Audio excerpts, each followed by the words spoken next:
আল্লাহর নবী সাল্লাল্লাহু আলাইহি ওয়াসাল্লাম এই শাবান মাসের শেষের দিকে আমাদেরকে একটা খুতবা দিলেন। খুতবা মানে হচ্ছে বয়ান বা বক্তব্য দিলেন। কখন দিলেন?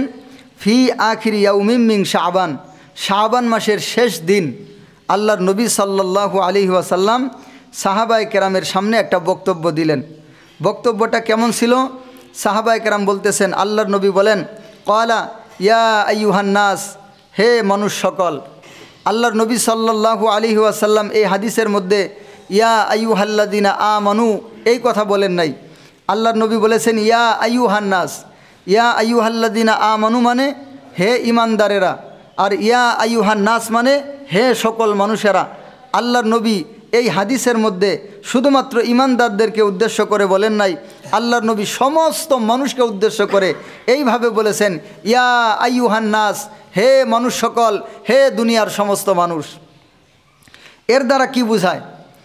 আল্লাহর নবী সাল্লাল্লাহু আলাইহি ওয়াসাল্লাম যদি শুধুমাত্র তার উম্মতদেরকে বলতেন, তাহলে রমজান মাসের গুরুত্বটা শুধুমাত্র উম্মতের প্রতি অনেক বেশি গুরুত্ব হইতো, আর অন্যদের প্রতি রমজানের গুরুত্বটা তেমন কিছু বুঝাইতো না।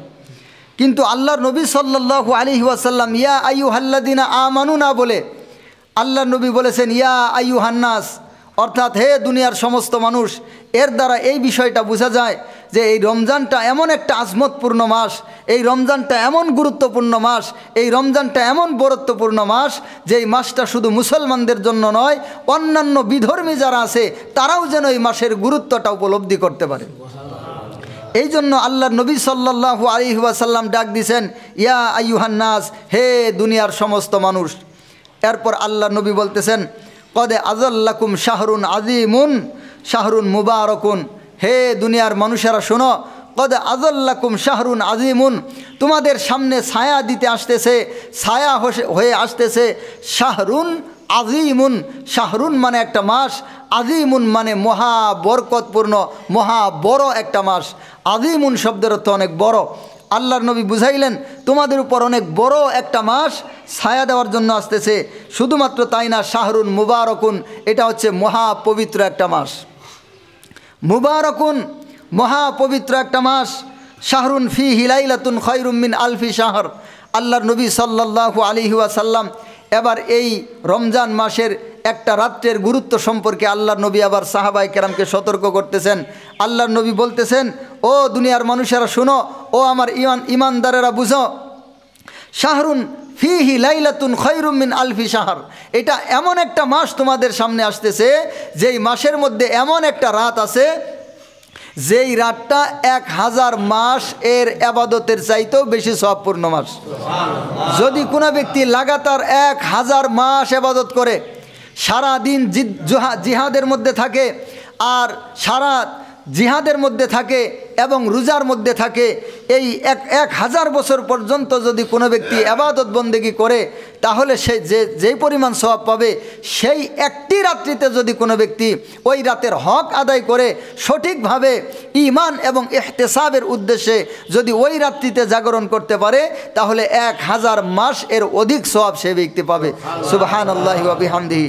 এই ব্যাপারে আপনারা জেনে থাকবেন, আল্লাহর নবী সাল্লাল্লাহু আলাইহি ওয়াসাল্লাম একদিন সাহাবায়ে কেরামকে সামনে নিয়ে আল্লাহর নবী সাল্লাল্লাহু আলাইহি ওয়াসাল্লাম পূর্ববর্তী উম্মত যারা ছিলেন বনি ইসরাইলের মধ্যে একজন ব্যক্তি সম্পর্কে আল্লাহর নবী সাহাবায়ে কেরামকে বলতেছিলেন।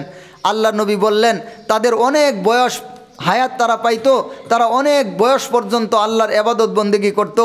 তো সাহাবায়ে কেরামরা এই কথাটা শুনে সাহাবায়ে কেরামের অন্তরের মধ্যে একটা খটকা লাগলো, একটা আশা জাগলো, একটা প্রশ্ন আসলো, ওগো আল্লাহর নবী, পূর্ববর্তী উম্মতেরা অনেক লম্বা হায়াত পাইতো, তারা অনেক ইবাদত করতো, আমাদের তো হায়াত কম, আমরা তো তাদের মতো ইবাদত করতে পারবো না, আমরা তো তাদের চাইতে কম হয়ে যাব, আমাদের ইবাদত তো তাদের চাইতে কম হবে, আর তাদের ইবাদত তো আমাদের চাইতে বেশি হবে।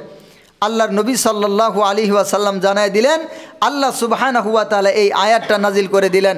আল্লাহর নবী জানায় দিলেন, ও আমার উম্মতেরা, নিরাশ হওয়ার কিছু নাই, আল্লাহ তাআলা তোমাদেরকে এমন কিছু দিবেন যা অন্যরা কল্পনাও করতে পারে না।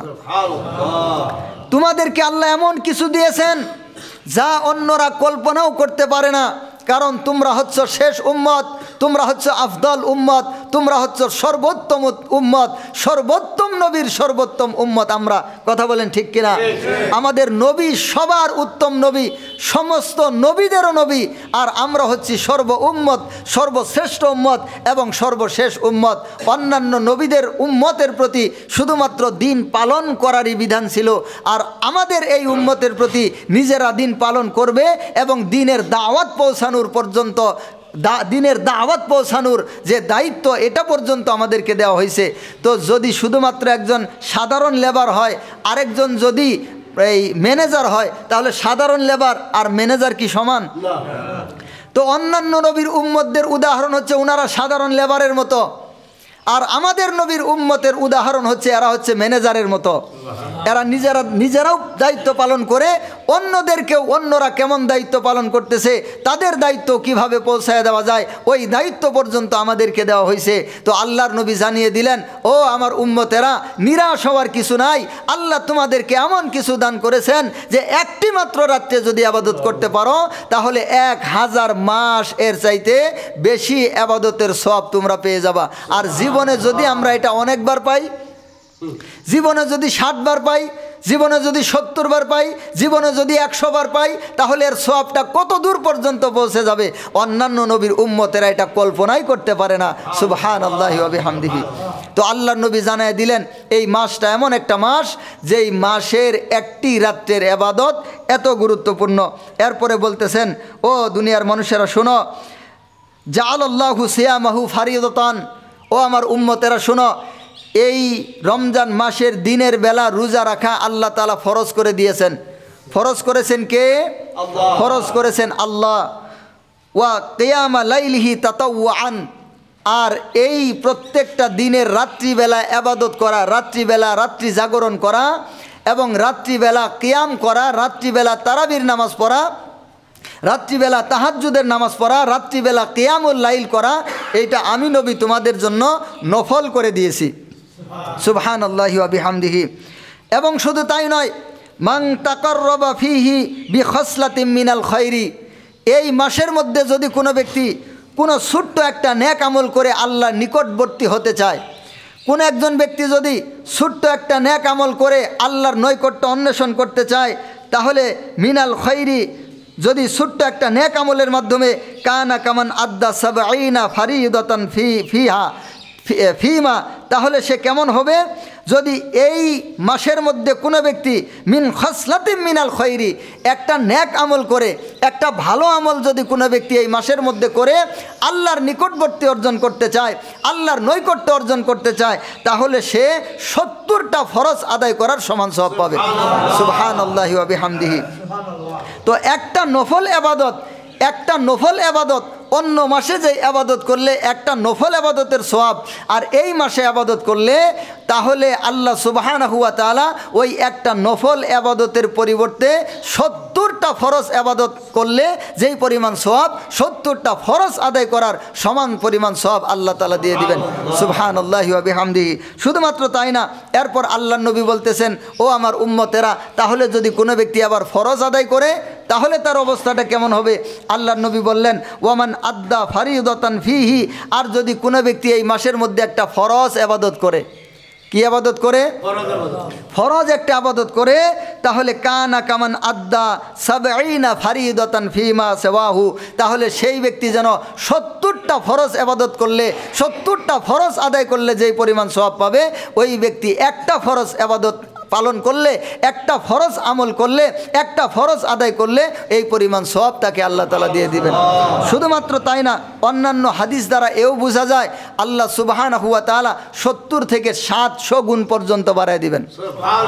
যদি কোনো ব্যক্তি এই মাসে, এই রমজান মাসে একটা ফরজ আমল করে, তাহলে কোনো রেওয়ায়েত অনুযায়ী বোঝা যায় আল্লাহ তাআলা 700 ফরজ আমল আবাদত করলে, 700 ফরজ আদায় করলে যেই পরিমাণ সওয়াব, আল্লাহ তাআলা এই পরিমাণ সওয়াব দিয়ে দিবেন।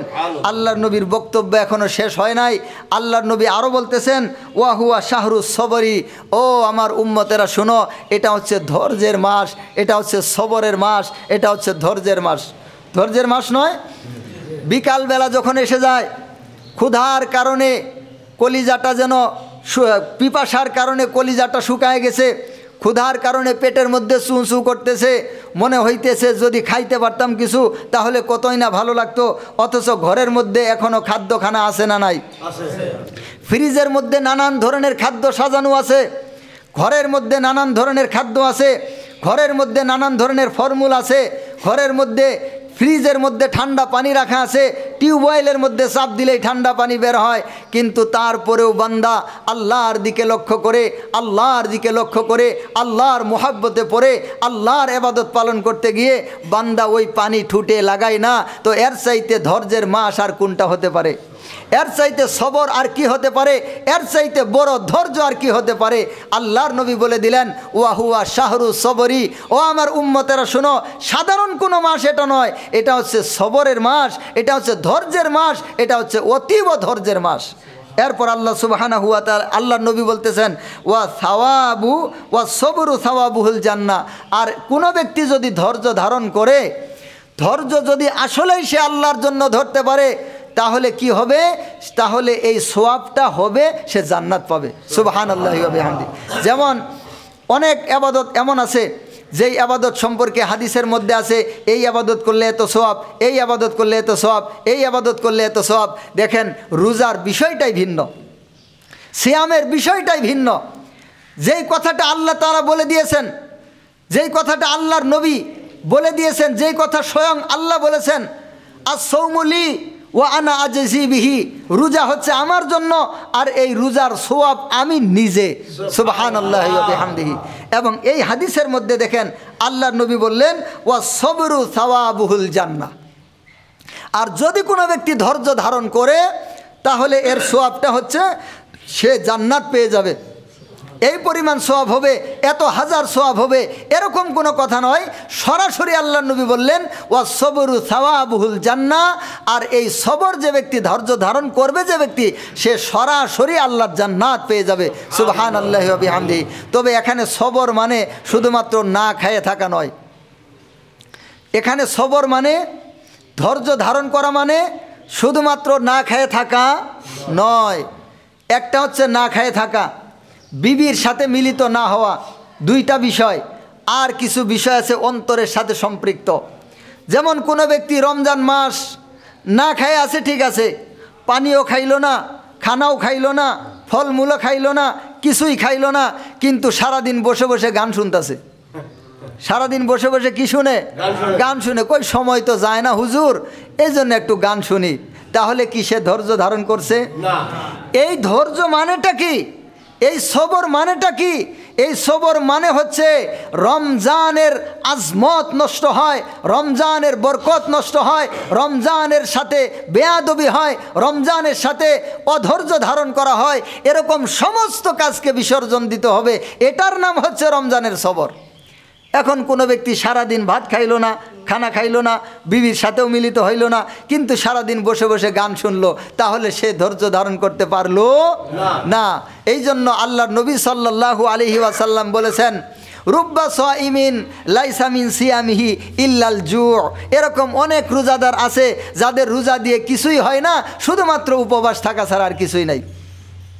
আল্লাহর নবী নিজে বলেছেন, রুব্বা সাইমিন, এরকম অনেক রোজাদার আছে যারা রোজা দিয়ে কোনোই লাভ নাই, কোনোই ফায়দা নাই, ইল্লাল জু', শুধুমাত্র না খেয়ে থাকলো, শুধুমাত্র উপবাস থাকলো, এটাই তাদের আছে। এছাড়া আর কোনো কিছুই তাদের লাভ হইল না, এছাড়া আর কোনো কিছুই তাদের হাসিল হইল না।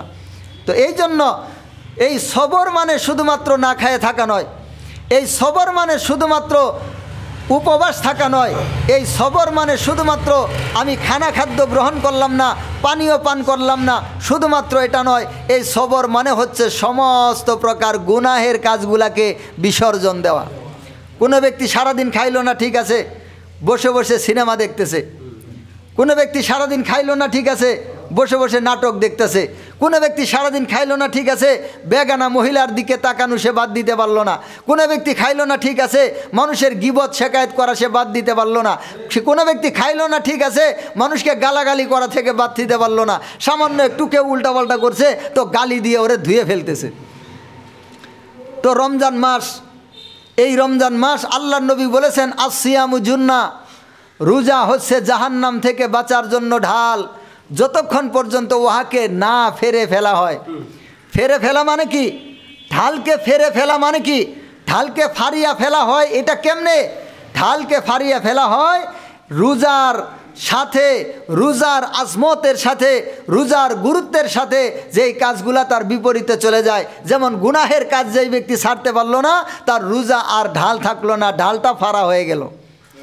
এই জন্য রমজান মাস এমন মাস, আল্লাহর নবী আরেকটা হাদিসের মধ্যে বলেছেন, রমজানের মাসে যদি কোনো ব্যক্তি তোমার সাথে ঝগড়া করতে চায়, তোমার সাথে মারামারি করতে চায়, তোমার সাথে হত্যা করতে চায়, তোমার সাথে মারামারি করতে চায়, তাহলে তুমি তাকে বলো আমি তো রোজাদার, ইন্নি সাইমুন, আমি তো রোজাদার, আর আমি তোমার সাথে কোনো ঝগড়া করব না।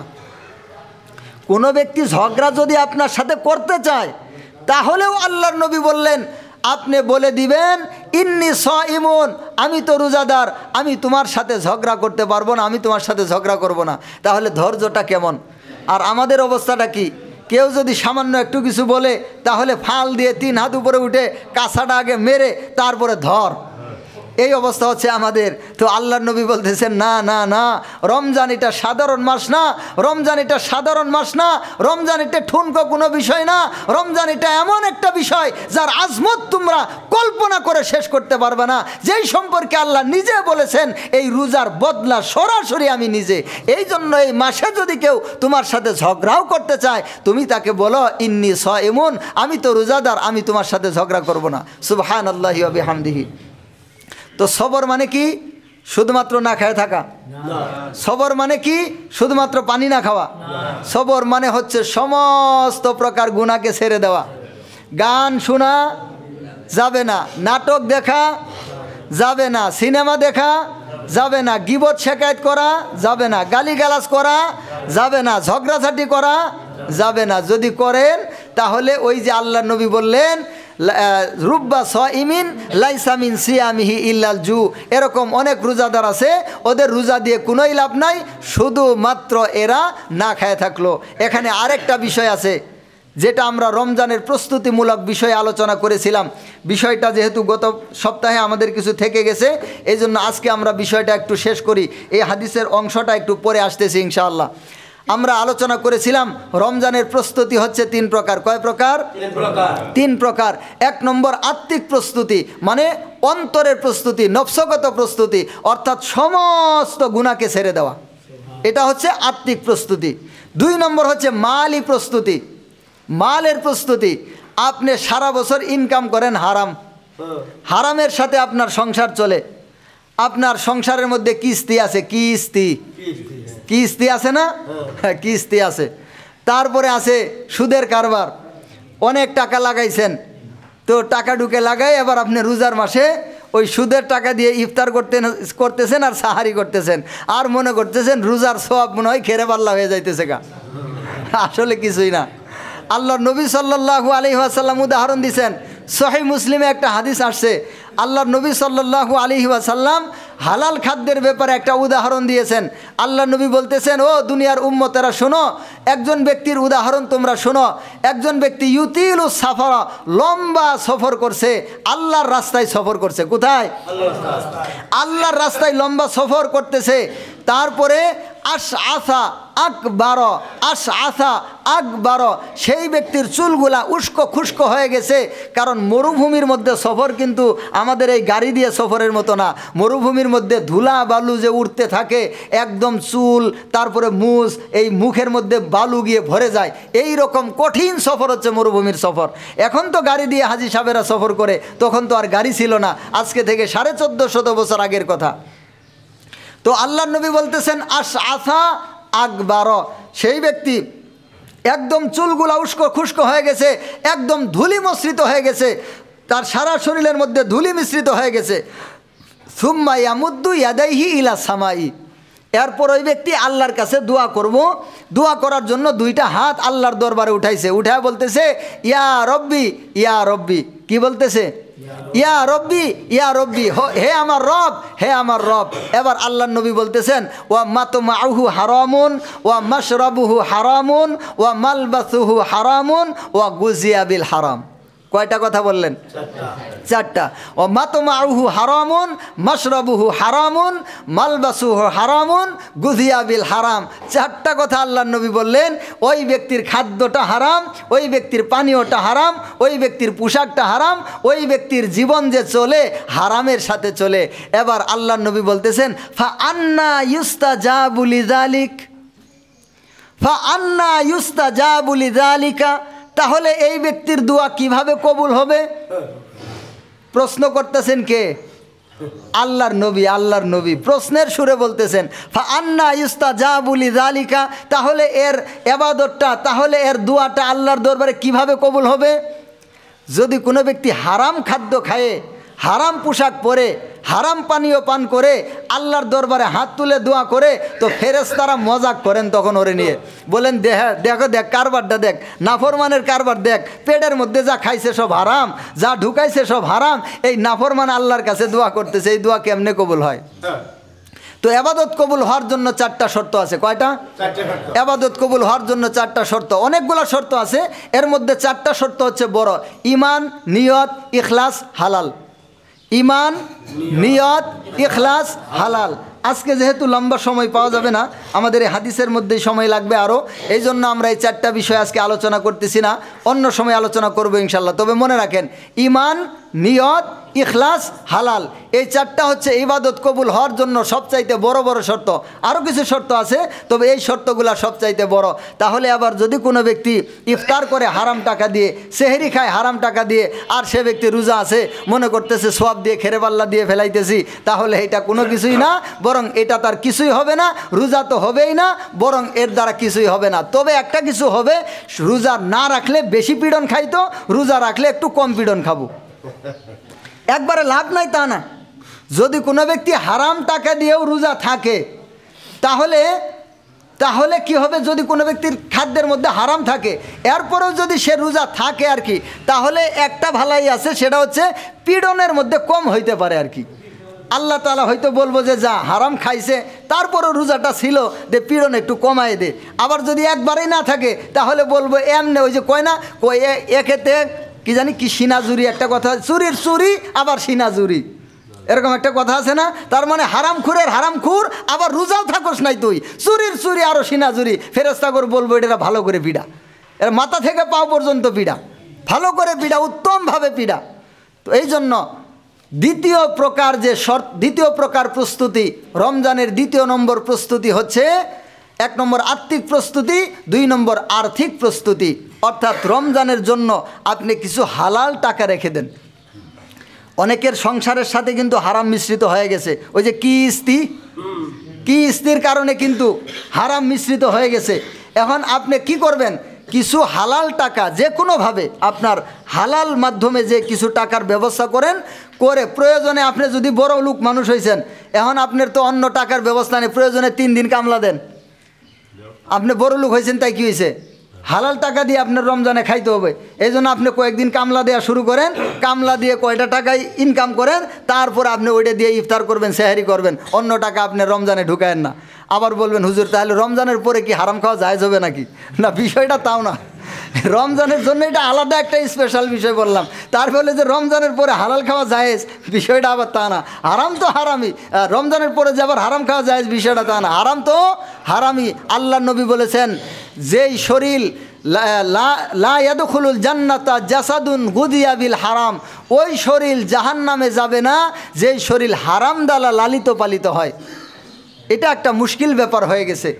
আল্লাহর নবী সাল্লাল্লাহু আলাইহি ওয়াসাল্লাম বলেছেন, শেষ জামানায় এমন একটা সময় আসবে যে সময়টাতে হারাম থেকে বাঁচা খুব মুশকিল হয়ে যাবে।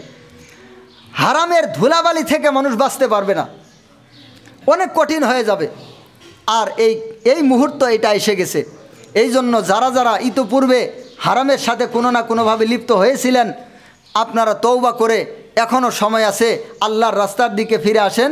আপনি দুনিয়াতে বিশাল বড় সংসার করতে হবে, বিশাল কিছু করতে হবে, এটা আপনার জন্য শর্ত নয়। যা কিছু রেখে যাবেন এগুলা সন্তানেরাই খাবে, সন্তানেরা খেয়ে আপনার কথা কয়দিন মনে করবো আর না করবো এটা বড় কথা না, কিন্তু আপনি কি করে গেলেন এটা হচ্ছে বড় কথা। এই জন্য হালালের সাথে জিন্দেগি যাপন করার চেষ্টা করেন, তবে হালালের সাথে জিন্দেগি যাপন করলে একটু কষ্ট হবেই। হারাম দিয়ে খাইলে বেশি আমোদ ফুর্তিতে খাইতে পারবেন আপনি, তবে হারামের মধ্যে আরাম নাই। শেষ বয়সে যায় এমন অবস্থায় পড়বেন যে সারা জীবন যা ইনকাম করছিলেন সব খায়েও কুত্তার মতো মরা লাগবো। এটা আমরা চোখের সামনে দেখতেছি, এটা আপনারা বাস্তব সাক্ষী দিতে পারবেন। যারা এই সমাজের মধ্যে সুদখোর ছিল দেখবেন ওদের শেষ বয়সের মৃত্যুটা খুব করুণ মৃত্যু হয়। আপনারা সবাই জানেন এই বিষয়টা। যারা হারামের সাথে লিপ্ত হয়, সুদ এবং ঘুষের সাথে লিপ্ত হয়, এদের শেষ বয়সের মৃত্যুটা ভালো হয় না। দুনিয়াতে আল্লাহ দেখায় দেন, মৃত্যুর সময় এদের সন্তান এদের পাশে থাকে না, মৃত্যুর সময় এদের আপনজন এদের পাশে থাকে না। এরা কেমন যেন ওই যে কুকুর যেমন অসুস্থ হয়ে গেলে কুত্তার শরীরে যখন ঘাও হয়ে যায় তখন যেমন মানুষ কুত্তা দেখলেই দূর দূর করে তাড়ায় দেয়, এই মানুষগুলোর অবস্থা হয় এরকম। কুকুরের মতো করে মানুষ এদেরকে তাড়ায় দেয়, এদের আপনজনেরা পর্যন্ত এদের পাশে থাকতে চায় না। এই জন্য যদি আল্লাহর কাছে বাঁচতে চান, দুনিয়া এবং আখিরাতকে উজ্জ্বল করতে চান, তাহলে হারামের সাথে সংস্পর্শটা ছেড়ে দেন, হালালের সাথে চলেন। একটু কষ্ট হবে ঠিক আছে, তবে এই কষ্টের বদলা আল্লাহ তাআলা এমনভাবে দিয়ে দিবেন সেই দিন আপনার কোনো দুঃখ থাকবে না। এটাই হচ্ছে অন্তরের সুখ এবং অন্তরের শান্তি। তো 1 নম্বর আত্মিক প্রস্তুতি, 2 নম্বর আর্থিক প্রস্তুতি, 3 নম্বর শারীরিক প্রস্তুতি। এটার সময় মোটামুটি শেষের দিকে। শারীরিক প্রস্তুতি বলতে রমজান আসার আগ পর্যন্ত একটু ভালো মন্দ খান, যাতে করে রমজানের মধ্যে গিয়ে আবার একবারে হ্যাং মারিয়েন না। এই জন্য রমজানের আগ পর্যন্ত কিছু ভালো মন্দ খান, যাতে করে রমজানের মধ্যে ইনশাল্লাহ রোজা থাকলেও কোনো প্রকার সমস্যা না হয়। এবং আর্থিক প্রস্তুতির আরেকটা বিষয়, যাতে করে রমজানে কিছু মোটামুটি ভালো খাওয়া যায়, এই জন্য ইনশাল্লাহ ফিকির করবেন। তো আল্লাহর নবী সরাসরি বললেন যে এই রমজান মাসটা এমন মাস, এটা হচ্ছে সবরের মাস, আর এই সবরটা হচ্ছে সরাসরি সওয়াবুল জান্নাহ। আর এই সবরের একদম যেটা সোয়াব, এটাই হচ্ছে সরাসরি জান্নাত। এরপর আল্লাহ নবী বলতেছেন ওয়া শাহরু মুয়াসাত, এবং এটা এমন একটা মাস যেটা হচ্ছে সহমর্মিতার মাস। কিসের মাস? সহমর্মিতার মাস। আজকে আমাদের এই সহমর্মিতা বোঝা যায় না। ইফতারির মধ্যে বুট, বুন্দা, তারপরে পেঁয়াজু, তারপরে কত কিছু, এগুলো তো নামও জানি না, এত কিছু, এই মানে নানান কিছু, অন্তত 20 থেকে 25টা পদ। আবার সাহারির মধ্যে আছে অন্তত 10টা পদ। এতগুলা খায়ে যদি কেউ রোজা থাকে, ও গরিবের দুঃখ বুঝবোটা কি? ওর তো ক্ষুধাই লাগবো না সারাদিন। যে খাবার খাইছে, খাইতে খাইতে খাইতে খাইতে আরেকজনে ধরে তুলে দেওয়া লাগে। এরকমও যদি খায় কিছু মানুষ, মনে করেন এইভাবে খাইছে, এমন খাওয়া খাইছে নিজে আর উঠতেও পারে না, এমনভাবে যদি আপনি খান রমজানের মধ্যে, তাহলে আপনি আর রমজানের গরিব দুঃখীর দুঃখটা কি বুঝবেন? এখানে শাহরুন মুয়াসাতুন, অর্থাৎ সহমর্মিতার মাস। গরিব মানুষ যারা আছে তারা যেমন না খায় থাকে যখন 2-1 দিন বা 3 বেলার মধ্যে 2 বেলা খায়, 1 বেলা খায় না, এই ক্ষুধার কষ্টটা যে কত বড় কষ্ট, এটা যেন ধনী মানুষেরা বুঝতে পারে। এই জন্য রমজান মাস একটা শাহরুন মুয়াসাতুন। কিন্তু এমন খাওয়া খাইলো যে আসলে তার ক্ষুধার কোনো ব্যবস্থাই আর বুঝলো না। আবার কাহিনী কি করে, ভালো করে খাইছে, খাওয়ার পরে ঘুম একটা দিছে একবারে 10টা পর্যন্ত। 10টার সময় উঠছে, হাত মুখ ধুয়ে গাও গোসল করছে, আরেক ঘুম দিছে একবারে 1টা পর্যন্ত। তারপরে যদি মন চাই উঠে একটু নামাজ পড়লো, নামাজটা পড়ে এসে আরেক ঘুম দিল একবার আসর পর্যন্ত। এই রোজার বুঝলোটা কি? এই রোজার বুঝলোটা কি? সারাদিন যদি ঘুমাই কাটাই দিল, তো রোজার বুঝলোটা কি? আর রোজাটার হইলটা কি? তো এই জন্য রমজানের মধ্যে খুব বেশি বেশি ঘুমানো এটা উচিত নয়, যাতে করে রোজার কষ্টটা আপনার ভিতরে অনুভূত হয়। যত রোজার কষ্টটা আপনার ভিতরে অনুভূত হবে, আপনার সোয়াবটা তত বেশি হবে। এই জন্য সামর্থ্য থাকলে, আপনার কাম নাই কাজ নাই, খালি ঘুম, কাম কাজ না থাকলেও এত ঘুমায়েন না, একটু হাঁটাচলা করেন, এলাকার মধ্যে একটু ঘুরে দেখেন মানুষ কী অবস্থায় আছে, গরিব মানুষেরা কী অবস্থায় আছে একটু দেখেন। যদি পারেন একটু সাহায্য সহযোগিতা রমজান মাসে করেন, তাহলে অন্য মাসে দান করলে যে সওয়াব পাইতেন, এই মাসে এর চাইতে অধিক সওয়াব পাবেন। বলেন সুবহানাল্লাহি ওয়া বিহামদিহি। এবং আল্লাহর নবী বলেছেন ওয়া শাহরুন ইউজাদু ফীহি রিজকুল মুমিন, আর এটা এমন মাস, এই মাসের মধ্যে আল্লাহ তাআলা মুমিনদের রিজিককে বাড়ায় দেন। এবং বলতেছেন ওয়ামান ফাত্তরা ফীহি সাইমান কানা লাহু মাগফিরাতান লিযুনুবিহি। এই মাসের মধ্যে যদি কোনো ব্যক্তি কোনো রোজাদারকে ইফতার করায়, এখানে একটা ঝামেলা আমাদের সমাজে আছে, কই যদি কেউ আরেকজনেরটা খায় রোজা রাখি, কই সোয়াব সব হের কাছে যাবো গা। এটা একটা ভুল ধারণা সমাজে আছে। অনেকেই মসজিদে আসে ইফতার করার জন্য, বিভিন্ন মসজিদে ইফতারি দেওয়া হয়। ইফতার করার জন্য মসজিদে আসে, বাড়ি থেকে নিজের টিউবওয়েলের পানি নিয়ে আসে। তো জিজ্ঞাসা করেন যে মুরব্বী পানি তো এখানেও আছে, তো আপনি বাড়ি থেকে আনলেন, কই ওগর পানি না খায় সারাদিন উভেস পারলাম আমি, সোয়াব দেয় ওগর। মহা মুশকিল। এরকম কোনো কিছুই না। আল্লাহর সোয়াব কম পড়ছে নাকি? আল্লাহর ভান্ডারের সোয়াবের কমতি আছে? কমতি নেই। দেখুন এই কথাটা সামনে আল্লাহ নবী বলবেন। তো মাগফিরাতান লিযুনুবিহি, যে ব্যক্তি অন্যকে ইফতার করাবে তাহলে আল্লাহ তাআলা তার গুনাহকে মাফ করে দিবেন। সুবহানাল্লাহি ওয়া বিহামদিহি ওয়া ইতকা রাকাবাতিহি মিনান নার, শুধুমাত্র ইতকু রাকাবাতি মিনান নার, শুধু তাই না, ওই ব্যক্তিকে আল্লাহ তাআলা জাহান্নাম থেকে মুক্তি দিবেন। সুবহানাল্লাহি ওয়া বিহামদিহি। যেই ব্যক্তি কোনো রোজাদারকে ইফতার করাবে ওই ব্যক্তির গুনাহকে আল্লাহ মাফ করে দিবেন এবং তাকে জাহান্নাম থেকে মুক্তি দিবেন। কয়টা সওয়াব? তাহলে রমজান মাসে ইফতারি দেওয়ার দরকার আছে না নাই? ইনশাআল্লাহ দিবেন। ওয়া কানা লাহু মিসলু আজরিহি মিন গায়রি আইয়ান্তাকিসা মিন আজরিহি শাইউন। এরপর আল্লাহর নবী নিজেই এই কথাটার জবাব দিয়ে গেছেন। আল্লাহ নবী বললেন, যেই ব্যক্তি রোজা রাখছে ওই ব্যক্তির রোজার মধ্যে সোয়াবের মধ্যে কোনো কমতি করা হবে না। যে ব্যক্তি রোজা রাখছে অন্য জনেরটা দিয়ে যদি ইফতার করে তাহলে যেই ব্যক্তি ইফতার করলো তার সোয়াবের মধ্যে কোনো কমতি হবে না। যে ইফতার করাইলো সমপরিমাণ সোয়াব আল্লাহর পক্ষ থেকে তাকে দিবেন। এই ব্যক্তির সোয়াবের মধ্যে কোনো কমতি হবে না। দেখেন আমরা কি পরিমাণ জাহেল। আল্লাহর নবী সরাসরি হাদিসের মধ্যে বলে দিয়ে গেছেন, কিন্তু আমরা এটা জানি না। এই জন্য কতটি মানুষ আছে নৈমিয়ার হাটে যায়, রমজান মাসে নৈমিয়ার হাট করে আসার সময় দেখা গেছে রাস্তার মধ্যে ইফতারির সময় হয়ে যায়, অন্যদের পানি পর্যন্ত খায় না, বাড়িতে যায় খামু, কারণ সারাদিন উপোস পারছি আমি, এখন সারাদিনের সোয়াবটা দিয়ে দিই না। এরকম করে আমরা ছোটোবেলা দেখছি, যখন নৈমিয়ার হাটও গেছি আসার সময় অনেক সময় এরকম হয়েছে। কিছু মানুষ দেখছি, মানুষের এই যে ডাকতেছে মুরব্বী আসেন ইফতার করেন, না ইফতার করবো না। কেন করবো না? কই সোয়াবগুলো এরে দেই। তো এরকম একটা বিষয় না, এরকম কোনো বিষয় না। যার যার সওয়াব তাড়াতাড়ি থাকবে। আল্লাহ তাআলা আমাদের সকলকে বুঝার তৌফিক দান করেন। ওয়া আখিরু দাওয়ানা আলহামদুলিল্লাহি রাব্বিল আলামিন।